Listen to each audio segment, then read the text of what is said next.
کہ جو supreme court ने लिख दिया और वो फाइनल फैसला है 1 मार्च 2023 का, जिसमें उन्होंने कहा कि आप इलेक्शन कराओ। वो फैसला, उसमें तरमीम थोड़ी सी हुई है 4 अप्रैल की फैसले से कि उन्होंने सुप्रीम कोर्ट ने कह दिया कि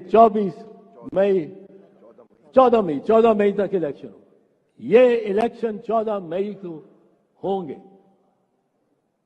ये soft power of this court होती है, अदालत की सॉफ्ट पावर होती है, उसको बंदूकें तोपों की जरूरत नहीं है। ये अगर लिख दिया है कोर्ट ने और उमर अता बंदयाल ने कि इलेक्शन 14 मई को होंगे, तो इलेक्शन 14 मई को होंगे। सिपा सालार भी करवाएगा, प्राइम मिनिस्टर भी करवाएगा, सब करवाएंगे। और अगर कोई प्राइम मिनिस्टर या 3-4 लोग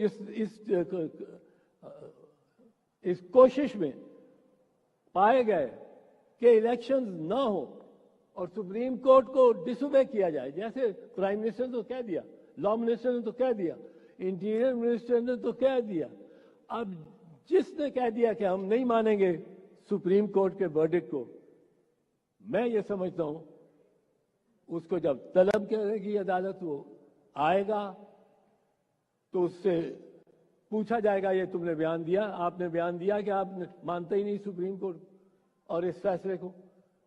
वो यहाँ या ना करेगा, हाँ ही करनी पड़ेगी, तो वहीं कन्विक्ट होगा। अगर वो ना करेगा तो नेक्स्ट डे एविडेंस बुला लिया जाएगा उसको कन्फ्रंट करने के लिए। वो जो टेप चलती है कौमी असेंबली में, वो ट्रांसक्रिप्ट वो मंगा लिया जाएगा और next day he will be convicted and sentence may be to till the rising of the court, जिस तरह यूसुफ रजा गिलानी से हुआ, और 5 साल के लिए डिस्क्वालीफाई होगा। ये इनको पता लगना चाहिए। जो भी सुप्रीम कोर्ट फैसला करेगी उस फैसले को तमाम तर जितनी भी इंसानी अदारे हैं, all executive authorities are bound by those decision. किस तरह ये असेंबलियों में और किस तरह ये हुकूमत वाले ये बात कहते हैं कि भाई हम रिजेक्ट करते हैं सुप्रीम कोर्ट के ऑर्डर की, तुम तो आइन की खिलाफ वर्जी कर रहे हो। आर्टिकल 189, 90 जहां पर कहा गया है कि तुम पर लाजम है कि तुमने सुप्रीम कोर्ट के फैसले पर अमल दरामद करना है और अमल दरामद कराना है, तो तुम वाज़ेह तौर पे आइन की खिलाफ वर्जी कर रहे हो। सुप्रीम कोर्ट के फैसले को डिफाई करके फैसले को डिफाई करना बिल्कुल सही कहा हमारे भाइयों ने कि it is virtually subversion of the constitution. So therefore ये हम वकला अपार्ट फॉरगेटिंग अबाउट कि हमारा किस सियासी जमात से ताल्लुक है, किस से नहीं है या नहीं है बेशक ताल्लुक, हम सबसे पहले वकील हैं, फिर उसके बाद हमारी सियासी एफिलिएशंस हैं। हमारे दोस्त किसी जमाने में कह दिया करते थे कि जी पहले मैं पार्टी का मेंबर हूं फिर मैं वकील हूं। मुझे खुशी हो रही है कि आज वो वकील पहले हैं, पार्टी के मेंबर बाद में हैं, तो ये बड़ी अच्छी बात है। अयादा करना है कि इस मुल्क में हम जमहूरियत के लिए खड़े हैं और जमहूरियत हमारे आइन का बुनियादी तकाजा है।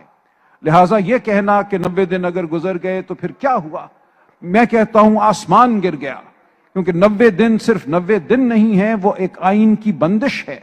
और अगर आइन की बंदिश को हम एक खिलवाड़ समझते हैं, एक खिलौना समझते हैं कि अगर वो मेरे मतलब की है, मुझे उससे कोई फायदा है तो मैं उसको मान लूंगा, मेरे मतलब की नहीं है, मुझे फायदा नहीं है तो मैं उसको नहीं मानूंगा, तो फिर कोई आइन नहीं है, फिर आइन का एक झांसा है हमारे सामने।